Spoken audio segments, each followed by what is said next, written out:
who said what and what meant and what this and that meant and whatever and whatever.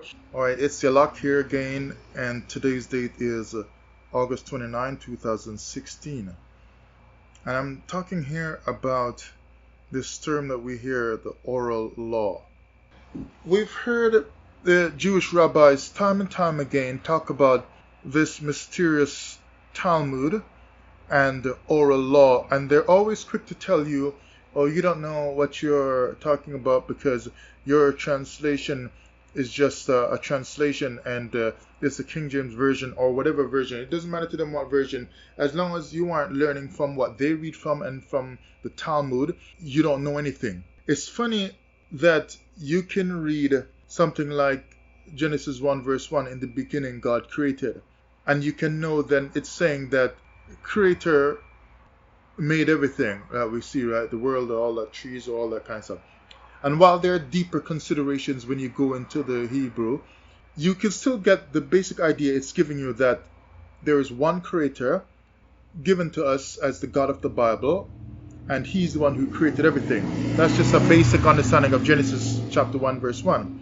Yet they make it sound like if you aren't reading their Talmud and learning from them, and if you don't know anything about the oral law, and so on, you don't understand anything from the Bible, which is not true.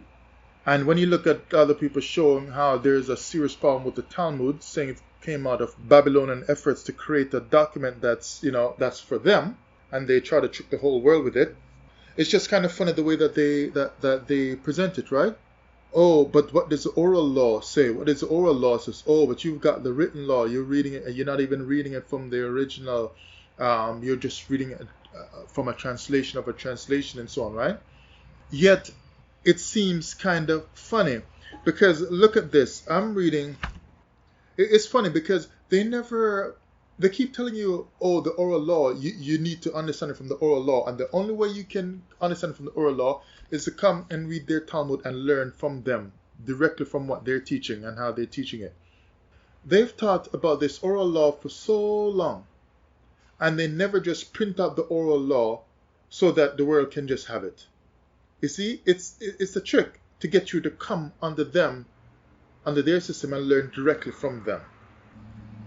But here from the Interpreter's one-volume commentary on the Bible, on page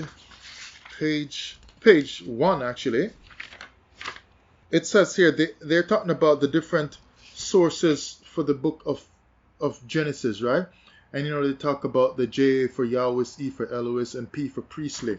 They say here the exact process by which this mass of traditional material assumed its final form is unknown. Clearly, the compilers were unwilling to remove the obvious discrepancies between the various accounts in the interest of a uniform presentation. It seems likely that they worked with existing documents themselves, final formulations of earlier oral traditions which circulated among schools in Judah, J, and Ephraim, E, or were taught by the priests, P. So those are given the three sources, although they say chapter 14 of Genesis seems to come from an independent source. Now look at this, look at the trickery of this Talmud stuff and this mysterious oral law that nobody in the world seems to have except them, not even the real Hebrews who are scattered. Since they are the ones who present us with the modern Bible the way it is, and who are controlling the scrolls. Every time it seems new scrolls are found, it's got to pass through them for many years before they release it to the public and so on. So it's coming through them, and they're the ones it seems to running the publishing companies, the major ones, and are marketing and publishing the Bible. Even the New Testament that they don't believe in has to pass through them. Since they are claiming to have the oral law, it's saying here that the final formulations of earlier oral traditions circulated among J, E, and P. Now, when you deal with oral traditions, what comes to mind? I'll tell you what comes to my mind. Oral law. So what this is saying is that the documents that were put together, J, E, and P, to form the book of Genesis, really come from oral traditions, or what to me means really come from oral law. So basically, if you got Genesis, you're getting oral law. When you're dealing with the first 5 books, I should say, you're dealing with the oral law. Why? Because if something is oral, it's talking about something that's spoken, right? And it's just simple. Oral law is the stuff that was spoken. The oral stuff that was spoken got written down to become written law. So oral law is written law. They've never presented anything with the oral law that I know of to say this is it. It's always a mysterious thing where you got to just come and learn it directly from us. If there are so many discrepancies between the different sources, J for Yahweh, E for Elohim, and P for priestly, until chapter 14 of Genesis comes from an independent source and they can't quite figure out and whatever, and some of these sources go over onto other sources and so on, all this kind of stuff. And when you look at how the whole Bible is written, there's so much confusion as to who said what and what meant and what this and that meant and whatever and whatever. They got so much confusion, it seems, for stuff that's written down, until there's so many translations in the world and some fighting over whether it's Hebrew or Aramaic or some other language and whatever, Yet, for stuff that's written and scrolls that they keep finding every now and then that's written, they have such a tough time figuring out what it actually meant, and they gotta wait to search to find other scrolls to see what the other scrolls that they found really meant, so they can get understanding of the last scrolls they found from other scrolls that they're hoping to find in the future. Yet, oral law, which they claim is not written down, is so easy for them to keep in memory and pass on from generation to generation, and still don't feel the need to write it down. It's bogus. Oral law is just like oral tradition.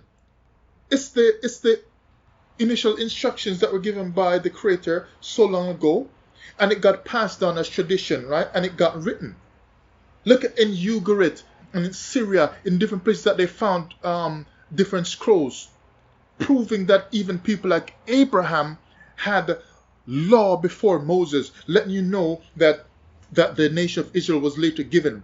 Proven to you that the law didn't start at Sinai and didn't start when the children of Israel was in the desert wilderness, right? Proven to you that they had law before. So if they had law before Moses' time, from scrolls that they found, if they had law before Moses, that means that there was a tradition, a writing, and an oral communication of some form that was actually given to the people of Shem that were following the Most High. And it got written down and became, even though it got written down, it still became their tradition that they spoke still. Just like we have the Bible now and we teach from the law, but we still, by speaking it, it becomes a tradition that we pass on to our children now that we found out the bogus teachings. Orally we speak it, it becomes a tradition to us now to pass on to our children, even though we got the first 5 books of the law and the prophets written down already. We still pass it on orally, right? So oral law and written law are the same thing. So when you look at even like the finger of God wrote on Mount Sinai, and they're like, and these are the Torahs. Torahs, it just means teachings, right? There's many teachings. Why? Because he was saying different things to Moses. And when you look at 613 commandments, it's just teachings. It's not just one teaching like one law, like thou shalt have no other God before me. No, there were other laws given. So it's teachings, Torahs, many, lots of them, right? Lots of instructions. And they were passed on as traditions, right? Because it was being worked into their lives and they were speaking constantly. Constantly, they were teaching their children, teaching each other, passing it on down, right? What were they passing on? The things that were written. The law, the testimony kept in the ark and so on, as a witness of what they received from the Most High. And they continued to speak it. That's how the Hebrews survived when they were cut off from their scrolls, and when they lost the ark and so on, and when they were chased out of their lands and conquered by other people. What were they living off? Oral traditions, which was speaking their law, speaking the instructions of the Most High that was passed on to them from the generations before that they were taught.